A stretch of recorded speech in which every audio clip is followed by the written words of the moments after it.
ये कहानी एक पुरानी सच्ची घटना पर आधारित है, पर हम इसकी सच्चाई की पुष्टि नहीं करते। दर्शकों से अनुरोध है कि वो इस वीडियो को सिर्फ मनोरंजन के लिए देखें और इस वीडियो का आनंद लें। सदियों पुराना उदयपुर गांव की सीमा पर एक जर्जर हाल और सुनसान महल था, जिसे गांव के लोग तानिसु महल कहते थे। लोक कथाओं के अनुसार यह महल किसी जमाने में एक बड़े जमींदार का था। उसकी एक खूबसूरत बेटी थी, जिसका नाम तानिसु था। लोगों का कहना था उसी महल में तानिसु की रहस्यमयी हालात में मौत हुई थी। गांव वाले मानते थे कि तानिसु की आत्मा अब भी उसी महल में भटकती है और जो भी उसकी नजर में आया वह दोबारा नजर नहीं आया। एक बार विक्की अपने कॉलेज के दोस्तों के साथ उदयपुर गांव मामा के घर छुट्टियां बिताने आया था। उसकी दिलचस्पी हमेशा से रहस्यों और रोमांच में रही थी। एक दिन दोस्त निखिल कहानी सुनाते हुए कहा, कभी भी तानिसु महल जाने की हिम्मत नहीं करना। दूसरे दोस्त राजन ने कहा, तानिसु की भटकती आत्मा तुझे जिंदा नहीं छोड़ेगी। विक्की हंस पड़ा। उसने मन बना लिया, कल रात वह महल देखने जाएगा और सच्चाई का पता लगाकर रहेगा। दूसरे दिन रात को जब घर के सारे लोग सो गए, तभी विक्की अकेला ही घर से एक टॉर्च लेकर महल के तरफ चल देता है। अमावास की रात थी, पूरी आसमान में घना अंधेरा छाया था। एक आध सितारे टीमा रहे थे।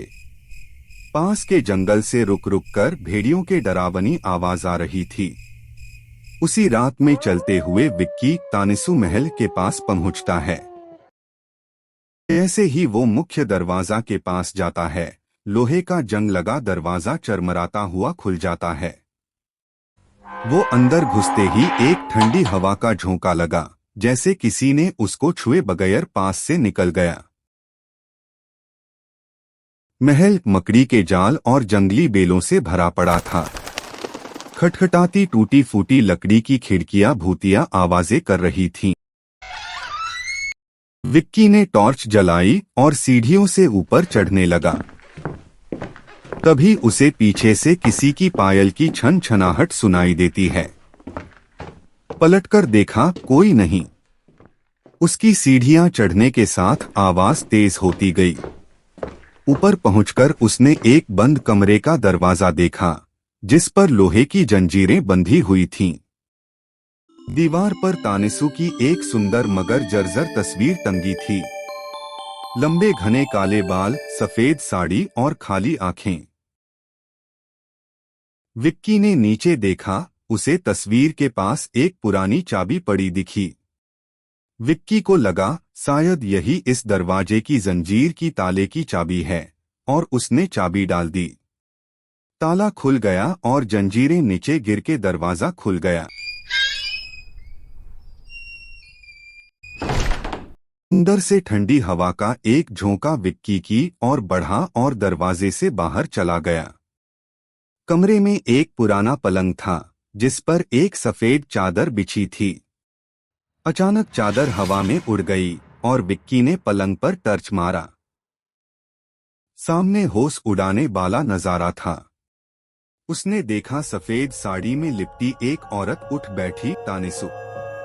उसके घने बाल काली नागिन की तरह लहरा रहे थे और काली काली आंखें। जीन में पुतलियां थी ही नहीं, सिर्फ काला अंधेरा था। विक्की ने जोर से चीखा और मुड़कर भागने लगा। पीछे से तानिसु की डरावनी हंसी गूंज रही थी। आज तू मेरा होकर रहेगा। इस महल में तुझे मुझसे कोई नहीं बचा सकता। सीढ़ियों से भागते हुए उसने देखा, नीचे का दरवाजा अपने आप ही बंद हो गया है। तानिसु की छाया दीवारों पर बढ़ती जा रही थी। विक्की ने एक कमरे में घुसकर दरवाजा बंद कर दिया, पर तभी उसे गर्दन पर किसी औरत की बर्फ जैसी उंगलियां महसूस हुई। सुबह गांव वालों ने महल के बाहर विक्की का टॉर्च और जूते पाए। उसका कोई अतापता नहीं था।